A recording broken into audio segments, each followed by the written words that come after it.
The crystal chandeliers of the Golden Heron cast a fragmented, shimmering light across the pristine white tablecloths, creating an atmosphere that was designed to intimidate as much as it was to welcome.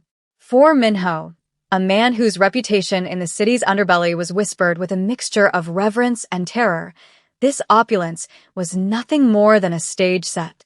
He sat in a high-backed leather booth near the back of the restaurant, his posture rigid, his dark suit tailored to perfection, concealing the tattoos that marked his allegiance and his history. He checked his watch, a heavy platinum piece that cost more than most people earned in a year, and his jaw tightened. He knew exactly what this was.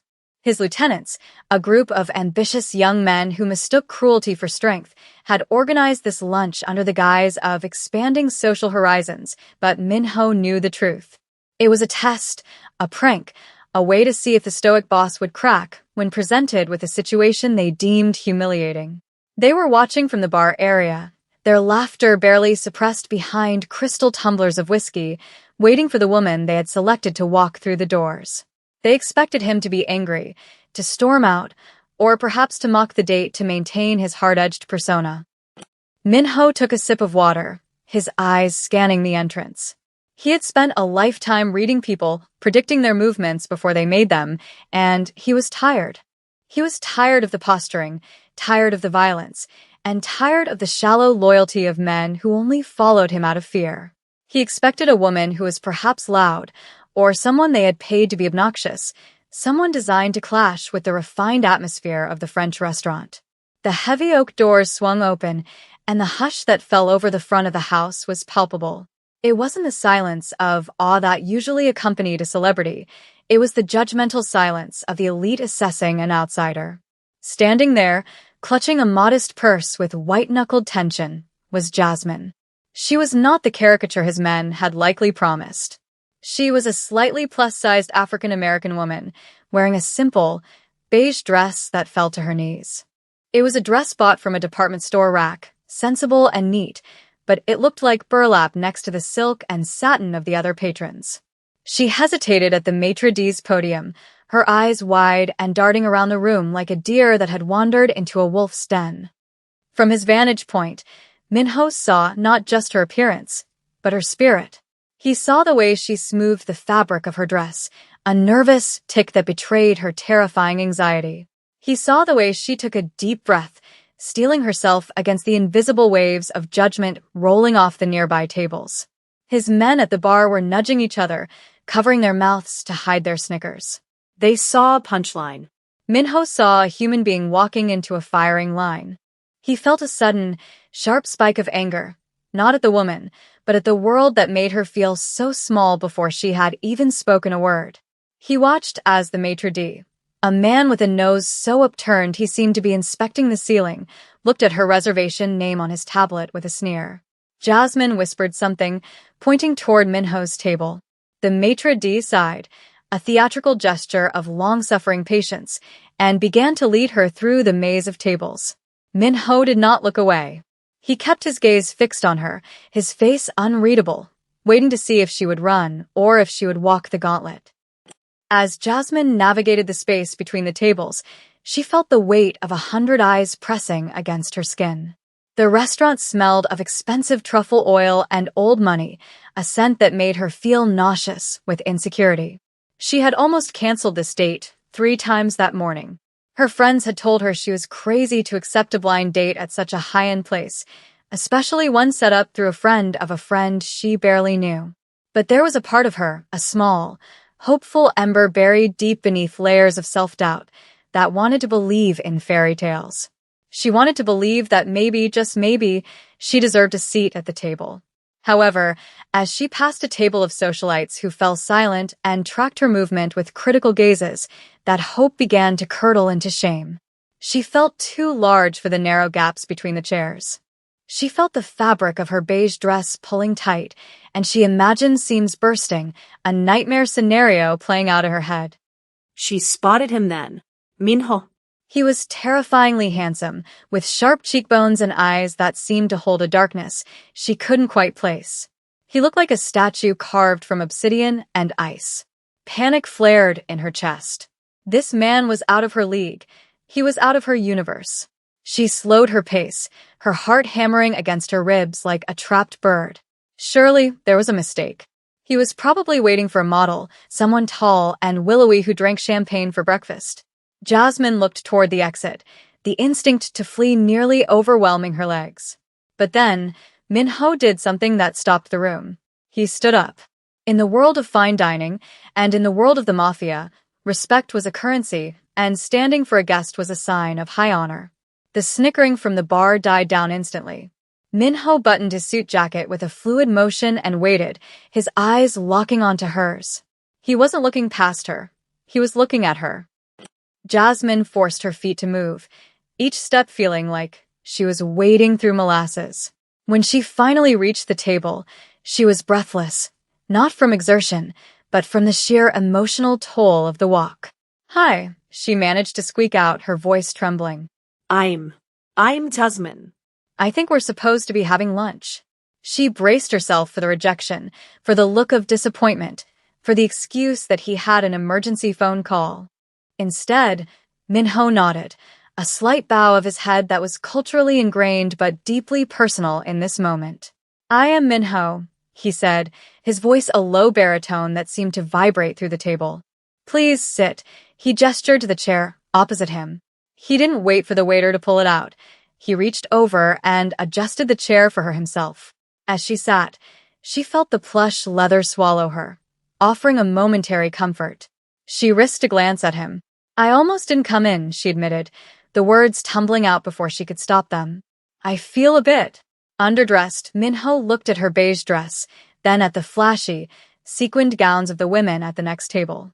"Elegance is not about the fabric, Jasmine," he said quietly. "It is about the carriage. You hold yourself with more dignity than anyone else in this room."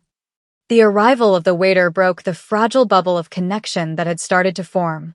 He was a tall, thin man with slicked back hair and an expression that suggested he had just smelled something unpleasant. He placed the menus on the table with a little more force than necessary, the leather covers slapping against the wood. He turned his body significantly toward Minho, effectively giving Jasmine his shoulder. "Good afternoon, sir," the waiter said, his voice dripping with sycophantic oil. "May I start you off with the wine list? We have an excellent vintage Pinot Noir that just arrived." He completely ignored Jasmine, treating her as if she were an empty chair. Minho didn't reach for the menu. He sat perfectly still, his eyes narrowing slightly. "My guest," Minho said, his voice dropping an octave, becoming dangerously quiet, "has not been greeted." The waiter blinked, flustered, and turned halfway toward Jasmine, offering a tight, fake smile that didn't reach his eyes. Yes. "And for the lady." Jasmine felt the heat rising in her cheeks. She picked up the menu, trying to hide behind it. The prices were astronomical. A simple appetizer cost more than her weekly grocery budget. She scanned the list, her eyes blurring. I'll just have the garden salad, please," she whispered, trying to make herself as small and inexpensive as possible. The waiter let out a short, sharp breath, a scoff disguised as a cough. "A sensible choice," the waiter said, his tone dripping with condescension. "Perhaps with the dressing on the side? To keep it light." The implication hung in the air, heavy and toxic. He was mocking her weight, openly and cruelly, under the guise of service. Jasmine's grip on the menu tightened, her knuckles turning ashen. She wanted to disappear. She wanted the floor to open up and swallow her whole. She looked down at her lap, blinking back the tears that were threatening to spill. "No," Minho said. The word cracked like a whip. The waiter froze. Minho slowly closed his menu and placed it on the table. "She will not have the salad. And she will not have the dressing on the side." He leaned forward, his dark eyes boring into the waiter's soul. "We will have the chef's tasting menu. The full 7 courses. With the wine pairing," the waiter stammered. "Sir, that is a very substantial amount of food." Minho's hand moved on the table, a subtle twitch that his enemies knew meant violence was imminent, though here it was restrained civility. "Are you implying my guest cannot enjoy a meal? Or are you implying that your kitchen is incapable of serving us?" The waiter went pale. "No, sir. Of course not, sir." Minho held the waiter's gaze, his silence far more terrifying than any shout. "Bring the wine list," Minho commanded, dismissing the man with a wave of his hand. As the waiter scurried away, his arrogance punctured by fear, the atmosphere at the table shifted. Jasmine let out a breath she felt she had been holding for 20 years. She looked at Minho, really looked at him, searching for the mockery she was used to finding in men's eyes. She found none. Instead, she found a strange, mirrored weariness. "You didn't have to do that," she said softly, her hands unclenching from the napkin. "I'm used to it. People like him.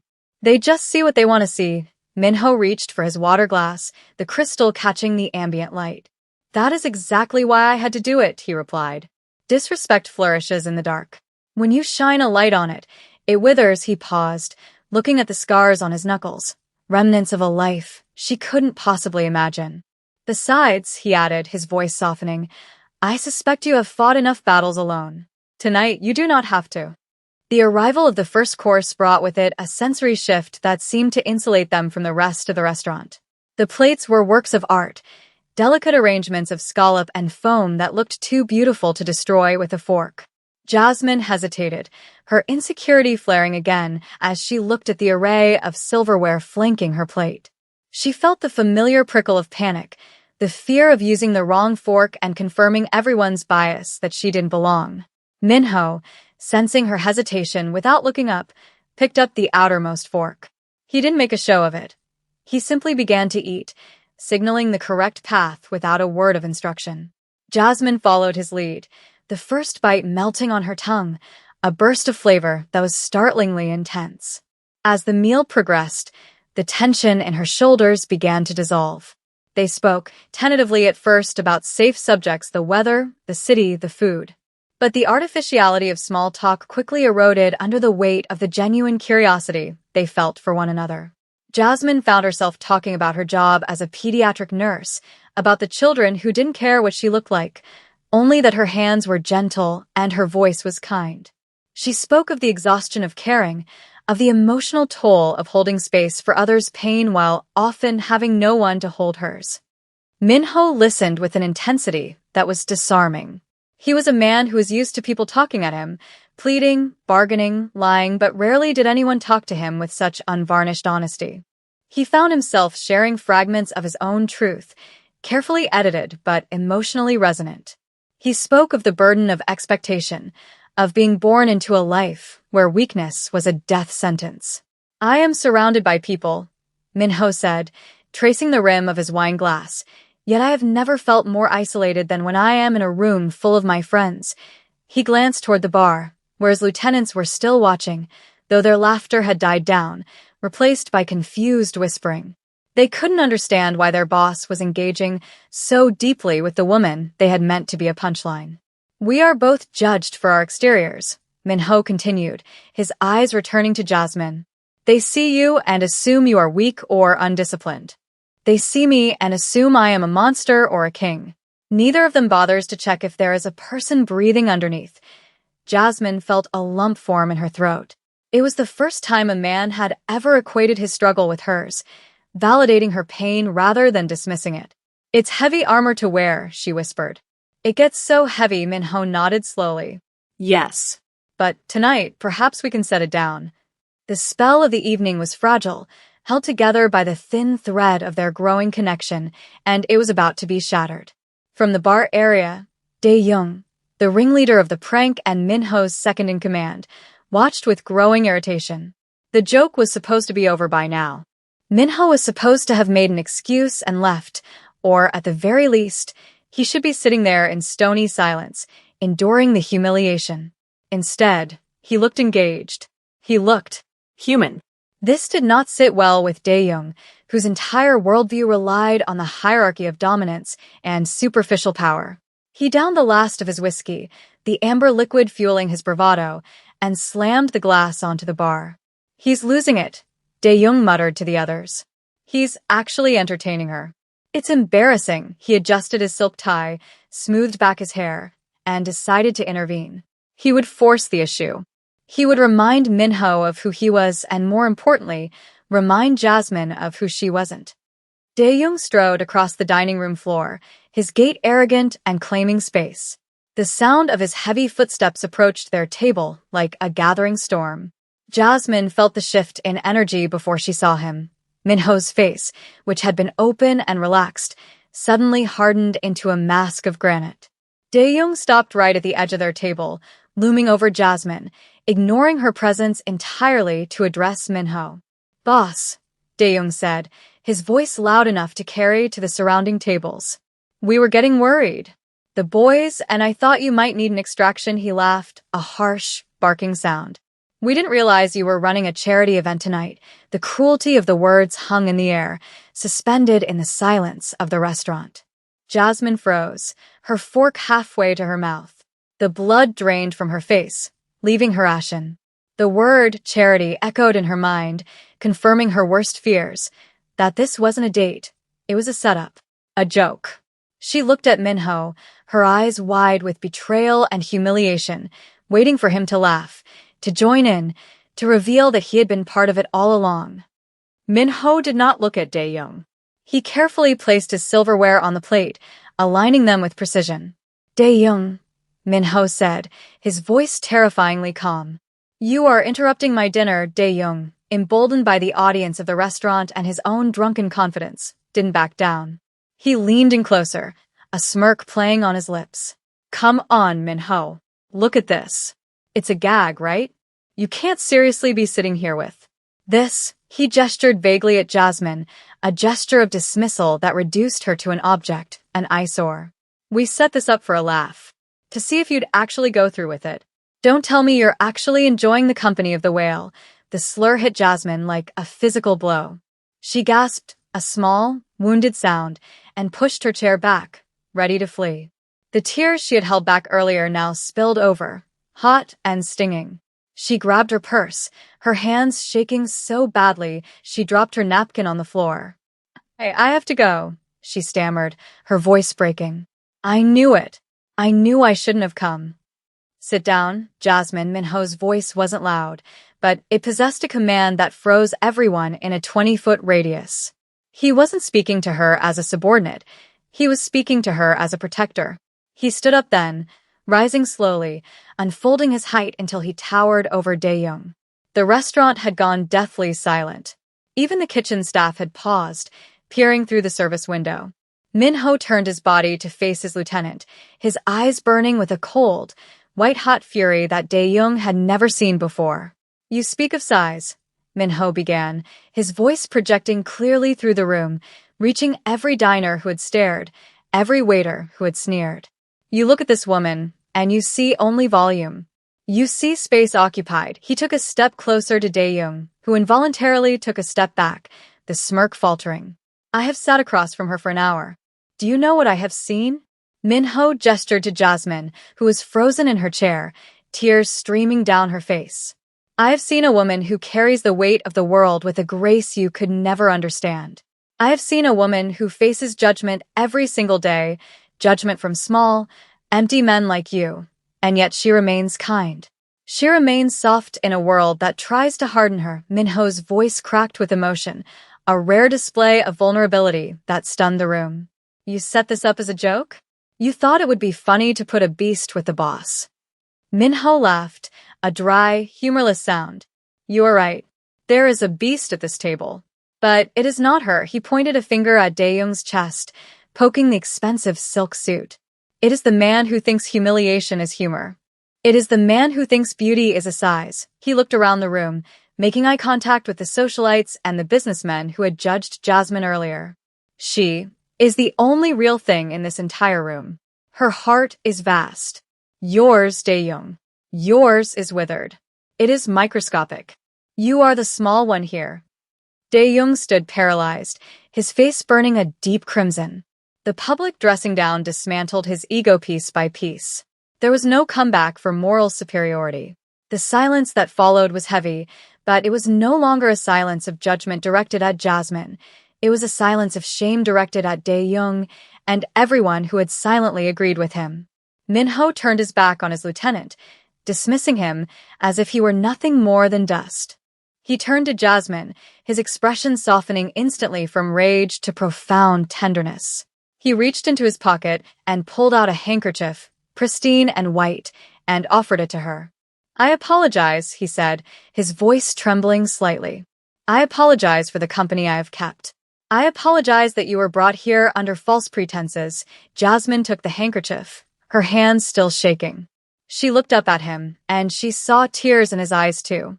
"But I am not sorry I met you," Minho continued. "In a life filled with lies, you are the most beautiful truth I have ever encountered." Jasmine dabbed at her eyes, her heart swelling with a mixture of pain and incredible relief. The waiter, the one who had been so cruel earlier, approached the table. He looked terrified, his hands wringing together. "Sir." "Madam," he stammered, his eyes fixed on the floor. The management would like to offer the meal on the house." "And?" "I am deeply sorry." Minho didn't even look at him. "We do not need your charity," Minho said, throwing a stack of bills onto the table, far more than the meal cost. "We are leaving." He extended his hand to Jasmine. "Shall we?" It wasn't a command. It was an invitation. Jasmine looked at his hand, the scarred knuckles, the strong fingers. She looked at the door, and then at the people watching them. She realized she didn't care about their judgment anymore. For the first time in her life, the staring eyes didn't feel like spotlights of shame. They felt like an audience witnessing her vindication. She reached out and placed her hand in his. His grip was firm, warm, and incredibly grounding. It was an anchor in the storm. As she stood up, she didn't smooth her dress. She didn't hunch her shoulders. She stood at her full height, lifting her chin. Together, they walked through the restaurant, navigating the maze of tables not as intruders, but as royalty leaving a court that was unworthy of them. The silence stretched out, unbroken by even the clink of silverware. The socialites who had whispered, the businessmen who had sneered, they all looked down at their plates, unable to meet the gaze of the couple passing by. Dae-young was still standing by the table, diminished and small, a man who had tried to wield humiliation as a weapon and found himself cut by the blade of his own cruelty. They passed him without a glance, leaving him in the wreckage of his failed prank.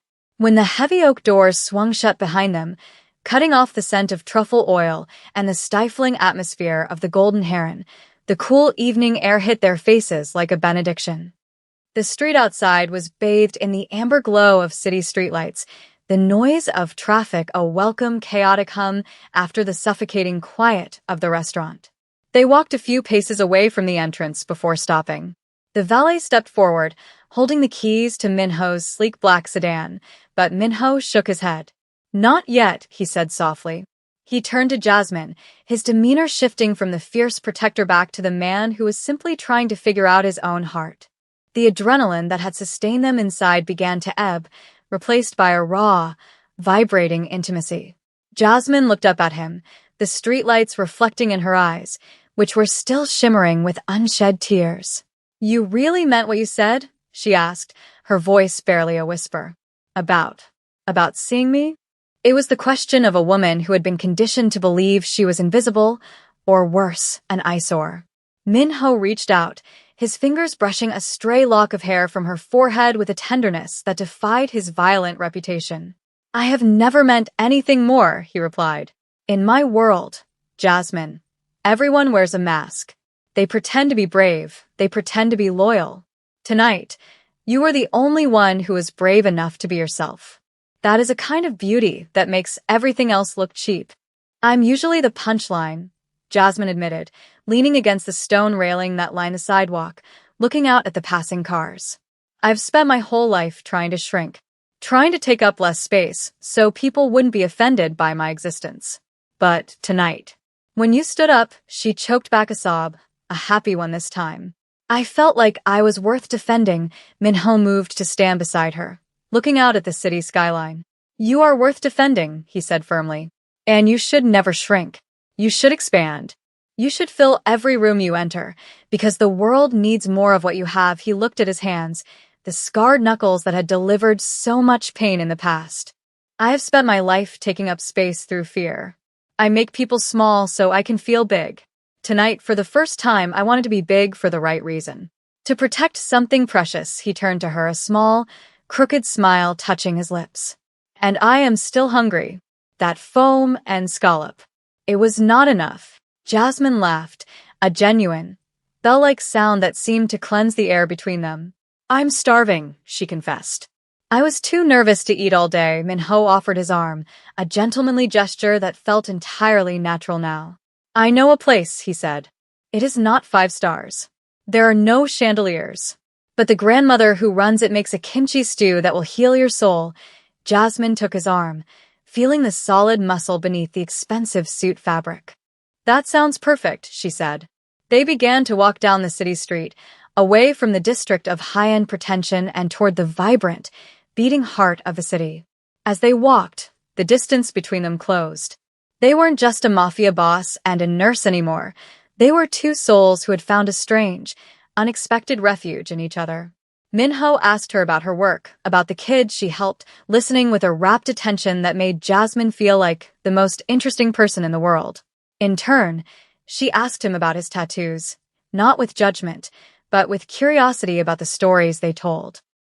They ended up at a small, open-air tent stall tucked into an alleyway, steam rising from large metal pots into the night air. The plastic stools were wobbly, and the lighting came from a single bare bulb, but to Jasmine, it felt like a palace. The old woman running the stall scolded Minho for being too thin and ladled out massive bowls of spicy, red stew, ignoring his suit and treating him like a wayward grandson. Jasmine watched him eat, stripped of the pretense, stripped of the need to be the terrifying boss. He was just a man enjoying a hot meal. She realized then that the beast the world saw was just a costume he wore for survival, much like the beige dress was hers. They sat there for hours, long after the bowls were empty, talking about everything and nothing. Jasmine told him about her dream of opening a clinic for underprivileged kids. Minho told her about his secret love for classical music, a passion he hid from his men because it wasn't tough. As the night deepened and the city noises quieted, a comfortable silence settled over them.